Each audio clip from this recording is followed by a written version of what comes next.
बहुत से लोग जब पहली बार किसी साइकोलॉजिस्ट या किसी थेरेपिस्ट के पास जाने का सोचते हैं, तो मेनली जो उनके मन में जो परसेप्शन बनता है कि साइकोलॉजिस्ट के पास क्यों जाएँगे, वो क्या करेगा? तो साइकोलॉजिस्ट के काम को लेकर लोगों के मन में अक्सर एक ही कल्पना बनती है कि हमने तो अपने लेवल पर बहुत कुछ सोच लिया, बहुत सी चीज़ें ट्राई कर लीं, साइकोलॉजिस्ट के पास चलते हैं, शायद वो कुछ अलग या कुछ नया बता दें। शायद वो कुछ ऐसा बता दे जो कि आज तक हमने सोचा नहीं या जाना नहीं।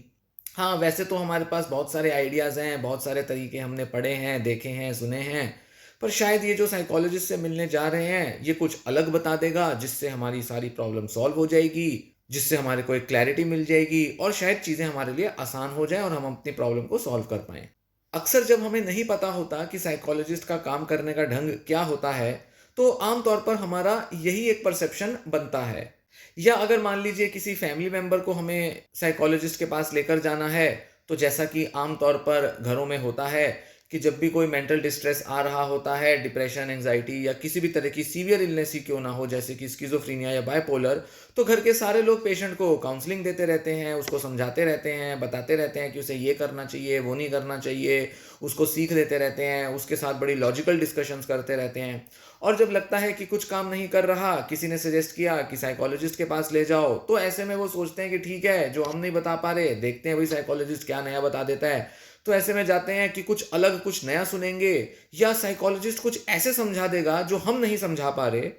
हमने तो इतना समझा लिया, हमने तो सारी कोशिशें कर ली, शायद हमारे बताने के तरीके में कुछ गड़बड़ हो गई होगी, पर साइकोलॉजिस्ट क्योंकि वो तो ट्रेन्ड होते हैं, उनका तो काम ही यही होता है, वो तो बड़ी मीठी-मीठी, बड़ी अच्छी-अच्छी बातें करते हैं, बहुत उन्होंने किताबें पढ़ी होंगी, तो शायद वो कुछ ऐसा बता देंगे, इस तरह से समझा देंगे कि जो पेशेंट हमारी नहीं सुन पा रहा, समझ पा रहा, तो शायद उनकी सुन ले, उनकी समझ जाए। तो यही एक पूरा पर्सपेक्टिव, यही एक पूरा नज़रिया आम तौर पर लोगों में या उनके फैमिली मेंबर्स में देखने में आता है। पर दुर्भाग्य की बात है कि ये जो पर्सपेक्टिव है, ये पूरी तरह से गलत है। ये जो परसेप्शन बना हुआ है साइकोलॉजिस्ट को लेकर या क्लिनिकल साइकोलॉजिस्ट को लेकर, ये पूरी तरह से गलत है, क्योंकि क्लिनिकल साइकोलॉजिस्ट या कोई भी साइकोलॉजिस्ट सिर्फ ये काम नहीं करता। वो एक मशवरा या एक एडवाइस या कोई सजेशन देने के काम नहीं करते।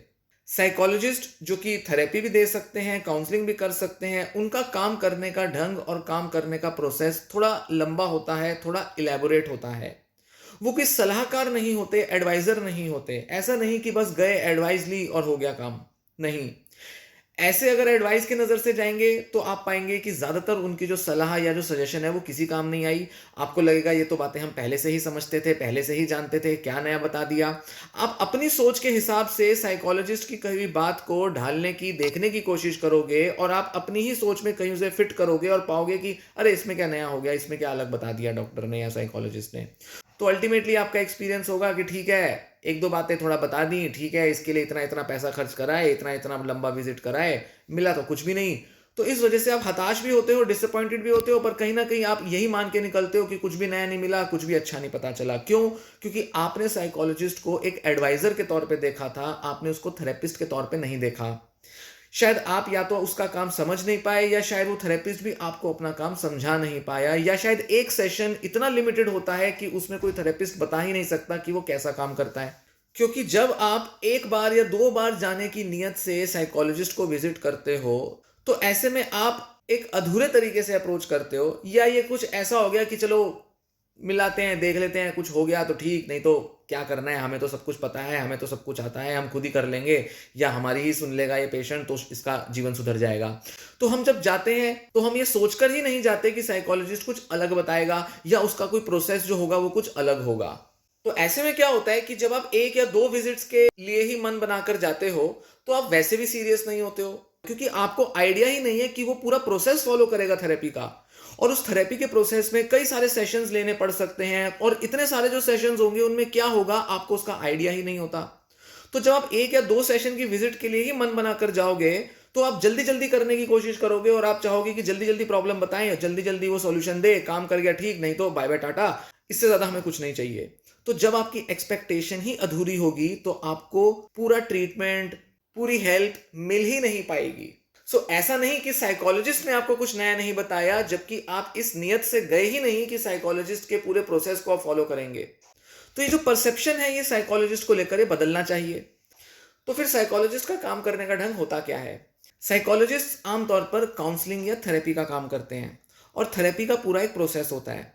पेशेंट की या जो भी क्लाइंट है उसकी प्रॉब्लम को सुनना, उसे समझना, उसको कई अलग-अलग एंगल या कई अलग-अलग नज़रियों से देखना, सबसे पहला काम थेरेपिस्ट का यही होता है। तो पहले वो केस हिस्ट्री डिटेल्स लेते हैं, बहुत लंबे डिटेल्स लेने में वो इंटरेस्टेड होते हैं।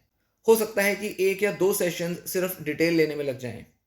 फिर जब डिटेल ले लेते हैं वो सारी, फिर उसको एनालाइज़ करते हैं, समझते हैं, पेशेंट के लाइफ़ के अलग-अलग हिस्सों पर अपनी नज़र डालते हैं और देखते हैं कि क्या ऐसे कारण हैं जो कि उनके जीवन में चल रहे हैं, जिसकी वजह से उनका मेंटल डिस्ट्रेस आ रहा है।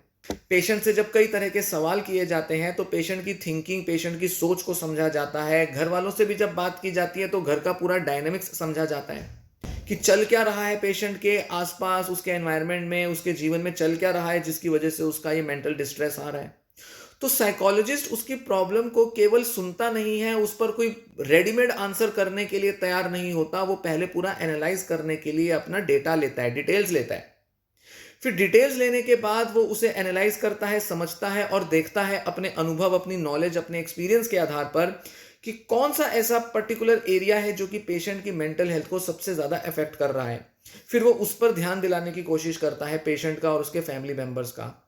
फिर जब पता चले कि हाँ, कौन सा लाइफ का एरिया ज़्यादा महत्वपूर्ण है, ज़्यादा इंपॉर्टेंट है, जिसकी वजह से प्रॉब्लम आ रही है, चाहे पेशेंट की थिंकिंग हो सकती है, पर्सनैलिटी हो सकती है, लाइफ के सर्कमस्टेंसेस हो सकते हैं, लाइफस्टाइल हो सकता है, या पास्ट में होने वाले कुछ फेलियर्स या कुछ डिसअपॉइंटमेंट्स जो कि रिसेंट पास्ट में उसने एक्सपीरियंस की हैं। कई सारे ऐसे फैक्टर्स को एनालाइज करने के बाद जब पता चलता है कि पेशेंट की असली प्रॉब्लम आ कहाँ से रही है, उसके बाद उसकी काउंसलिंग की लाइन वहाँ से शुरू हो जाती है। पर अभी भी पूरी तरह से काउंसलिंग नहीं हो पाएगी, क्योंकि एक के बाद एक कई परतें तलाशनी होंगी, एक-एक करके परतों में जाना पड़ेगा, लेयर बाय लेयर चीज़ों को समझना पड़ेगा और पेशेंट की लाइफ के अलग-अलग हिस्सों को समझकर, जानकर उस हिसाब से पेशेंट की काउंसलिंग और थेरेपी को डिज़ाइन किया जाएगा। ये तो मैं नॉर्मल काउंसलिंग प्रोसेस की बात बता रहा हूँ। थेरेपी के अंदर पूरा एक थेरेप्यूटिक मॉडल होता है कि हमारा मन कैसे काम करता है, हमारे बिहेवियर, इमोशन कैसे काम करते हैं, इसके बारे में पेशेंट को, उसके फैमिली मेंबर्स को भी कई बार पूरा समझाना पड़ता है। बीमारी के बारे में साइको एजुकेट करना, उसके बारे में पूरी तरह से एक लिटरेसी पैदा करना, उसमें ही कई बार कई सारे सेशंस निकल जाते हैं। क्योंकि अगर थेरेपी चल रही है तो पूरी फैमिली में डिस्ट्रेस है, और पूरी फैमिली में अगर बहुत सारा डिस्ट्रेस होगा तो उसे दूर करने के लिए कई सारे लोगों से बात करनी पड़ेगी और उनके मन की दुविधाओं को भी सुलझाना पड़ेगा। क्योंकि हो सकता है फैमिली मेंबर्स के बिहेवियर की वजह से पेशेंट का जो है मेंटल डिस्ट्रेस बढ़ जाता हो। फिर जब पेशेंट को थेरेपी का मॉडल समझा के, पेशेंट की कंडीशन और प्रॉब्लम्स के हिसाब से उसे थेरेप्यूटिक स्ट्रेटजीज सजेस्ट करके उसके साथ वर्क किया जाता है, फिर धीरे-धीरे जब थेरेपी काम करने लगती है, थेरेपी में पेशेंट प्रोग्रेस करने लगता है, तो कौन सी टेक्निक लगानी है, कब लगानी है, किन सिम्पटम्स पर क्या टेक्निक लगेगी, क्या पेशेंट के लिए क्लैरिटी ज़रूरी है, पेशेंट को अपने लाइफ के किस पड़ाव पर क्या डिसीजंस लेने हैं, ये सब का एनालिसिस करके सारी डिटेल्स लेकर तब जाकर पेशेंट को कुछ ढंग के सॉल्यूशन सजेस्ट किए जाते हैं या एक दिशा दिखाई जाती है। तो पेशेंट को एनालाइज करना, पेशेंट को थेरेपी या उसके बारे में पूरा समझाना, उसके अलग-अलग लाइफ के एरियाज़ को जानना, उसकी इन्फॉर्मेशन लेना और लाइफ में अलग-अलग टाइम पर उतार-चढ़ाव आते हैं, उनकी भी जानकारी रखना और फिर उस हिसाब से पेशेंट की मेंटालिटी, उसकी पर्सनैलिटी, उसकी सोच के हिसाब से उसको सही दिशा देना, ये पूरा प्रोसेस काफ़ी समय ले लेता है। तो इतना कुछ एक थेरेपिस्ट करता है या कर सकता है, और यहाँ तो मैंने अभी टेक्निक्स की तो बात ही नहीं की, क्योंकि इतनी सारी थेरेपीज़ हैं, उसमें इतनी सारी टेक्निक्स भी होती हैं। हर टेक्निक को सिखाना, समझाना वो अपने में बहुत लंबा प्रोसेस होता है। तो प्रॉब्लम्स के हिसाब से थेरेपी देना या अलग-अलग प्रॉब्लम्स को एनालाइज़ करना, इसमें बहुत लंबा टाइम भी जाता है और एक लंबा प्रोसेस होता है, तब जाकर पेशेंट का पूरा मैनेजमेंट हो पाता है। तो साइकोलॉजिस्ट सिर्फ सॉल्यूशन देने का काम नहीं करते। उन्होंने कोई ऐसी किताब नहीं रखी हुई जहाँ सॉल्यूशन लिखे हैं और जो आपको बता देंगे। थेरेपी एक बड़ा एक्टिव प्रोसेस होता है, सोच-विचार बहुत चलता है, तब जाकर थेरेपी में आगे बढ़कर कुछ हेल्प की जा सकती है पेशेंट की। तो थेरेपी और काउंसलिंग की गंभीरता को समझें, उसके प्रोसेस को जानें और पूरी परिपक्वता के साथ, पूरी समझ के साथ थेरेपिस्ट को अप्रोच करें, तभी आप पूरे सफल तरीके से थेरेपी को पूरा भी कर पाएंगे और उससे फायदा भी ले पाएंगे।